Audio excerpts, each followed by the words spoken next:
విధంగా కానివ్వండి.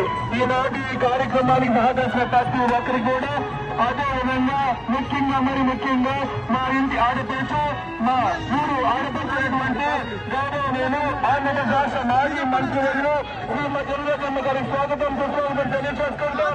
ఎందుకంటే నా ఐశ్వర్యం, నా పట్టుదల మీద దయచేసి నిదానంగా పగ్గాలు చేసుకోండి.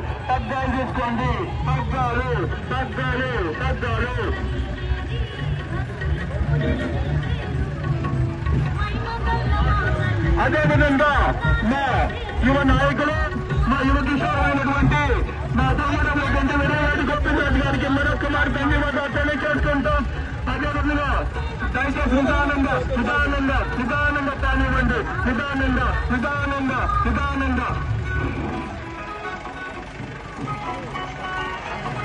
మా ఇరువురు ప్రముఖులు ఒకరికి ధన్యవాదాలు తెలియజేసుకుంటూ పద్దాలు చేసుకుంటూ దయచేసి మాకెంతో సహకరిస్తున్నటువంటి మన ఇంటి ఉన్నటువంటి శ్రీమతి రజనమ్మ గారికి గోపినాథ్ గారికి ప్రత్యేక ధన్యవాదాలు తెలియజేసుకుంటా ఉన్నాం. మీ సపోర్ట్, మీ అండబంధులు, మీ సహాయ సహకారాలు మరీ కోరుకుంటా ఉన్నాం. కూడా నిదానంగా చూసుకోండి.